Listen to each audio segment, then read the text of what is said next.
Découvrez l'histoire bouleversante d'Amin, un garçon de 10 ans, abandonné par son propre père à cause d'une femme qui ne voulait pas de lui.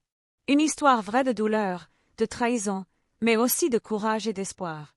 Chaque chapitre vous plongera au cœur d'une vie brisée, et de la force incroyable d'un enfant qui refuse de se laisser détruire.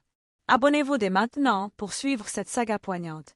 Ne manquez pas une seule émotion, une seule larme, une seule victoire d'Amin. Ensemble, partageons cette histoire qui touche au plus profond du cœur. Le ciel était gris ce jour-là. Les feuilles ne bougeaient pas. Même les oiseaux semblaient avoir cessé de chanter.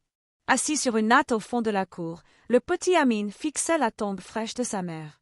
Il n'avait que 10 ans, mais il venait de perdre la seule personne qui lui donnait encore des raisons de sourire. Autour de lui, les femmes pleuraient, les hommes discutaient à voix basse. Le vieux griot récitait des vers de consolation. Mais Amin n'entendait rien.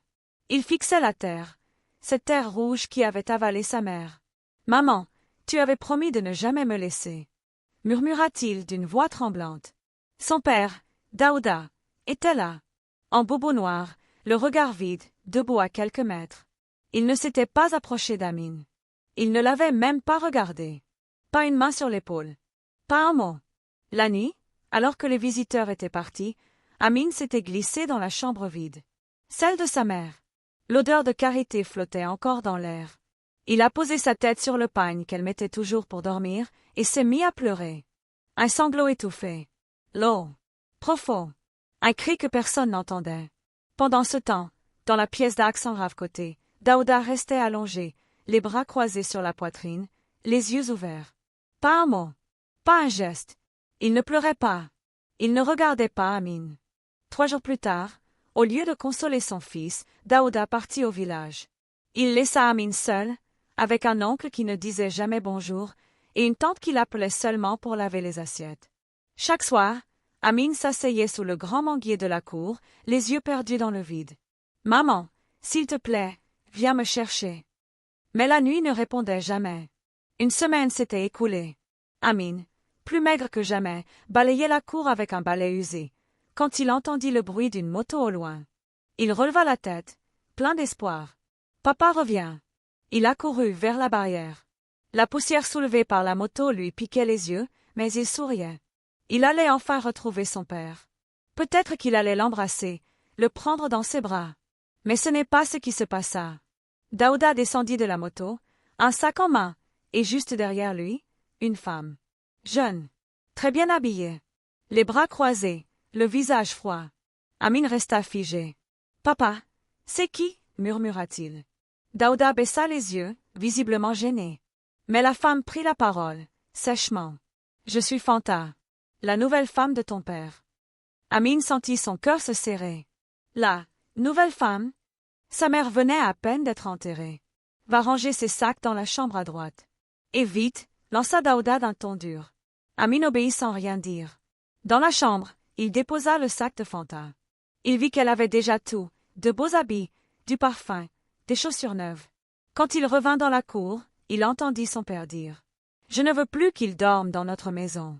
C'est un garçon maintenant, il dormira seul. » Fanta approuva d'un signe de tête, sans même un regard pour lui. Amin s'installa donc dans une petite pièce derrière la cuisine. Il n'y avait ni lit, ni matelas. Juste une natte en plastique déchirée et une couverture pleine de trous. La nuit, les moustiques le dévoraient. Il grelottait, mais il ne disait rien. Son père ne lui parlait plus comme avant. Il riait avec Fanta, il la couvrait de cadeaux. Et Amin? Il devenait invisible. Chaque soir, il regardait le ciel. Il se demandait si sa mère le voyait, si elle pleurait aussi. Et dans le silence de la nuit, une phrase revenait toujours dans sa tête. « Papa ne m'aime plus. » Les jours passaient. Le silence entre Daouda et son fils grandissait. Avant, même s'il était un homme dur, Daouda avait toujours une parole pour Amin. Un sourire, une tape sur la tête, parfois même une histoire le soir. Mais depuis l'arrivée de Fanta, tout avait changé. Un matin, alors qu'Amin s'était levé tôt pour balayer la cour, il entendit Fanta murmurer à son père. « Ce garçon me dérange. Il nous observe tout le temps. Il est comme un fantôme. » Daouda ne répondit rien. Il hocha simplement la tête. Le cœur d'Amin se serra. Il fit semblant de ne pas avoir entendu. Mais les mots avaient transpercé son âme. Ce jour-là, il tenta quand même de parler à son père. « Papa, tu peux m'aider avec mes devoirs ?» Daouda tourna la tête, l'air agacé. « Va demander à ton maître. Je suis occupé. » Amin baissa les yeux. Il s'éloigna doucement, son cahier contre la poitrine, ses yeux humides. Le soir, autour du dîner, une nouvelle habitude s'installa. Daouda et Fanta mangeaient ensemble dans le salon, devant la télévision. Amin, lui, restait dans la cuisine, assis sur un tabouret, à attendre qu'on lui donne quelque chose. Ce n'était plus un repas. C'était des miettes. Un soir, Fanta sortit avec une assiette en plastique, qu'elle posa par terre devant lui. « Tiens, c'est ce qu'il reste. » Amin ouvrit la boîte. Un os vide, un peu de riz dur, une sauce froide. Il mangea en silence. Il avait trop faim pour se plaindre. Après le repas, il alla frapper doucement à la porte de la chambre de son père. « Papa, est-ce que je peux te dire bonne nuit ?» Un silence. Puis la voix de Fanta, glaciale. « Il dort déjà. Ne le dérange pas. » Amin s'éloigna. Il s'allongea sur sa natte, tira la couverture trouée jusqu'à son menton et serra son cahier contre lui. C'était le dernier souvenir de sa mère. Elle lui avait acheté ce cahier juste avant de mourir. Il murmura, tout bas, pour que personne n'entende. « Maman, j'ai froid. Et papa ne me voit plus. » Et dans l'obscurité, une larme roula sur sa joue. Le lendemain matin, Amin s'approcha timidement de la cuisine. Il espérait peut-être un sourire, une parole gentille, un geste, mais rien. Fanta était déjà là, debout devant la marmite, s'affairant avec une froideur qui glaçait le cœur. « Amin, viens ici, » ordonna-t-elle sèchement. Il s'avança, le cœur battant. Fanta posa devant lui une assiette presque vide. Le riz était dur et sec, la sauce noire et brûlée. Pas une once de viande, pas un légume. Elle fixa Amin avec un regard dur. « C'est tout ce que tu auras. Mange, vite. » Pendant ce temps, Daouda, assis à la table du salon avec Fanta, dégustait un plat riche, épicé, parfumé. Le sourire aux lèvres, il parlait avec sa nouvelle femme de leur projet. Mais Amin n'entendait rien. Il regardait la petite assiette devant lui, son estomac qui criait famine. Il avala lentement, les larmes coulant en silence sur ses joues. La dernière bouchée fut la plus difficile. Puis, il se leva doucement, s'éloigna et se cacha derrière la porte. Là, il sanglota en silence, ses mains tremblantes serrant son ventre vide. Dans la maison, personne ne l'entendit. Un après-midi, alors qu'Amin jouait près de la cour, Fanta passa avec une bassine d'eau pour laver le sol. Elle le regarda, fronça les sourcils, et d'un geste brusque, lui lança un seau d'eau froide. « Arrête de traîner ici comme un parasite !» cria-t-elle devant les voisins. Les enfants du quartier se figèrent, choqués. Amin resta immobile, trempé, le cœur serré. Son père, Daouda, assis sur le porche, détourna le regard. « Ce n'est pas mon fils, qu'il se débrouille, » marmonna-t-il. Cette humiliation fut comme un coup de poignard pour Amin. Il baissa la tête, essuya ses yeux rougis, et rentra lentement dans la maison. Le soir, dans sa petite chambre, il prit son cahier et y écrivit. « Papa, pourquoi tu me laisses tomber? Je ne suis pas un monstre. Je suis ton fils, mais je suis seul. » Il posa la plume, regarda par la fenêtre la lune voilée de nuages, et pleura jusqu'au matin.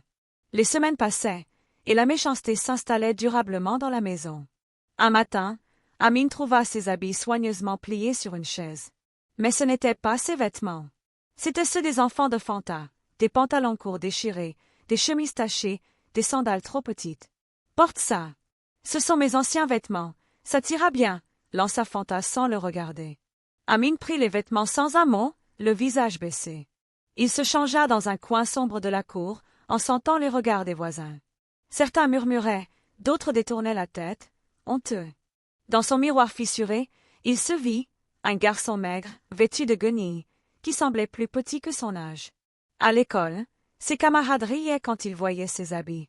Un jour, un garçon osa lui dire « Tu ne portes pas des vêtements de garçon, on dirait un mendiant. » Amin ne répondit pas.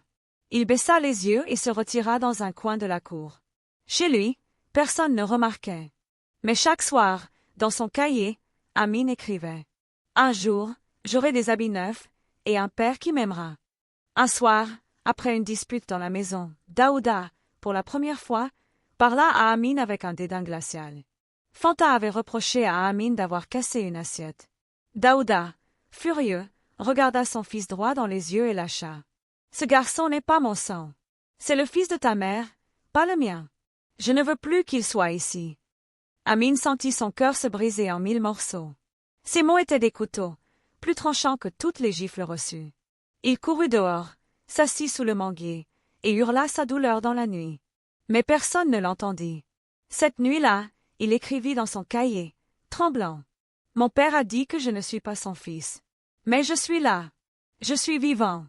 Je suis seul. » Les jours suivants, Amin ne dormait plus dans la petite pièce derrière la cuisine. Il n'y avait plus rien à attendre là-bas. Chaque nuit, il s'installait dehors, sur un vieux banc usé sous le grand manguier du jardin. Le vent frais caressait son visage, mais le froid lui mordait la peau. Les moustiques, affamés, piquaient ses bras maigres sans relâche. Il n'avait plus de couverture. Il serrait contre lui son cahier, son seul trésor. Le silence était son seul compagnon. Un soir, alors que la lune était cachée derrière les nuages, Amin leva les yeux vers le ciel et murmura. « Maman, pourquoi tu m'as laissé tout seul ?» Les étoiles semblaient s'éteindre. Les larmes roulèrent lentement sur ses joues creusées. Dans cette solitude glaciale, Amin comprit qu'il était désormais invisible aux yeux de son propre père. Le froid et la faim affaiblissaient Amin chaque jour un peu plus. Un matin, il se réveilla tremblant, la tête lourde et brûlante de fièvre. Sa toux sèche résonnait dans la petite pièce où il avait tenté de dormir. Il supplia son père de l'emmener chez le guérisseur du village, mais Daouda, regardant distraitement son fils affaibli, répondit « Tu ne vas pas gaspiller l'argent de la maison pour un gamin malade. » Fanta hocha la tête sans pitié. Amin, seul, resta couché sur sa natte trouée. Ses joues pâles s'enfonçaient, et chaque respiration était un effort. Personne ne venait le voir. Les voisins murmuraient dans l'ombre, mais n'osaient rien dire. Seul, affaibli, Amin pleurait silencieusement, espérant que sa mère entendrait ses prières. À l'école, M. Salif, l'instituteur d'Amin, avait remarqué les changements. Le garçon autrefois vif et joyeux était désormais pâle, fatigué, souvent absent. Un jour, après les cours, M. Salif s'approcha doucement d'Amin. « Mon garçon, pourquoi tu n'es plus comme avant? Tu sembles triste et fatigué. » Amin baissa les yeux, hésitant. « Chez moi, c'est compliqué. » L'enseignant sentit qu'il y avait plus que compliqué. Il prit le courage d'aller parler à Daouda. Mais Daouda, devant lui, se montra froid et sec. Cet enfant est un poids. Il ne doit plus venir à l'école. Monsieur Salif partit, le cœur lourd. Il savait que derrière ce rejet se cachait une histoire plus sombre. Le lendemain, Amin ne vint pas à l'école. Son absence faisait craindre le pire. Voyant l'état déplorable d'Amin et apprenant son rejet, une voisine bienveillante décida de prévenir Mémé Aïssatou, la grand-mère maternelle d'Amin. Un soir, Mémé Aïssatou arriva discrètement chez Daouda. Elle trouva Amin maigre, fatigué, l'âme brisée. « Mon petit, viens avec moi, » dit-elle doucement, les larmes aux yeux. Amin la regarda, hésitant, puis la saisit par la main. Pour la première fois depuis longtemps, il sentit une chaleur familière. Chez sa grand-mère, il trouva un refuge. Un lieu où il pouvait pleurer, rire et rêver à nouveau. Mais au fond, son cœur restait lourd. Sa famille, son père, l'avaient abandonné. Mémé Aïssatou ne pouvait retenir ses larmes en voyant Amin. Son petit-fils, si plein de vie, était maintenant un enfant brisé. Elle caressa doucement ses cheveux emmêlés, puis murmura « Ma fille, regarde ce qu'ils font à ton enfant. » Chaque soir, elle priait pour que justice soit faite, pour qu'Amin retrouve un père digne de lui. Mais la colère de la vieille grand-mère se mêlait à une profonde tristesse. Elle se sentait impuissante face à la cruauté de Daouda et Fanta. Chez sa grand-mère, Amin retrouva peu à peu un peu de lumière. Il retourna à l'école, accueillant timidement les sourires des camarades. Même si la douleur restait présente, il trouva dans les livres et les leçons une raison de continuer. Son instituteur, M. Salif, lui offrit un soutien précieux, veillant sur lui comme un père de substitution. Amin travaillait dur, rêvant d'un avenir où il serait libre de l'ombre de son passé. Mais au fond de son cœur, une question restait toujours présente. Pourquoi mon père m'a-t-il abandonné? Les années avaient passé. Daouda, autrefois fier et autoritaire, avait tout perdu. Son travail au village lui avait été retiré, et sa réputation, ternie. Fanta, qui jadis l'avait soutenue, l'avait quittée, emportant avec elle l'argent et les biens. Seul, malade et sans ressources, Daouda errait dans les rues du village, hanté par ses erreurs. Un jour, poussé par la honte et le remords, il chercha Amine. Mais où trouver cet enfant qu'il avait rejeté? Un après-midi poussiéreux, Daouda aperçut Amine assis seul au bord de la route, portant l'uniforme de l'école. Le cœur lourd, il s'approcha lentement, les genoux tremblants. « Amine, mon fils, pardonne-moi, » murmura-t-il, la voix brisée. Mais Amine, sans lever les yeux, se leva calmement. « Tu n'étais pas là quand j'avais besoin de toi, » répondit-il doucement, le regard dur. Daouda tomba à genoux, les larmes coulant sur ses joues ridées. Mais Amine détourna le regard, et, sans un mot de plus, s'éloigna dans la poussière. De retour chez sa grand-mère, Amine ouvrit son cahier, le seul endroit où il pouvait déposer ses pensées. Il écrivit lentement, chaque mot pesant lourd sur son cœur. « J'ai eu un père, mais il m'a abandonné pour une autre femme. Il a choisi de ne plus me voir, de me laisser seule. Aujourd'hui, je n'ai plus de père. Mais j'ai appris à être un homme. Je suis fort, même dans la douleur. Je suis libre, même dans l'oubli. Et je sais que, malgré tout, je mérite d'être aimé. » Les larmes coulèrent, mais cette fois, c'étaient des larmes de force. Sous le grand manguier, Amine leva les yeux vers le ciel. Le vent soufflait doucement, comme un souffle d'espoir. Une nouvelle page commençait.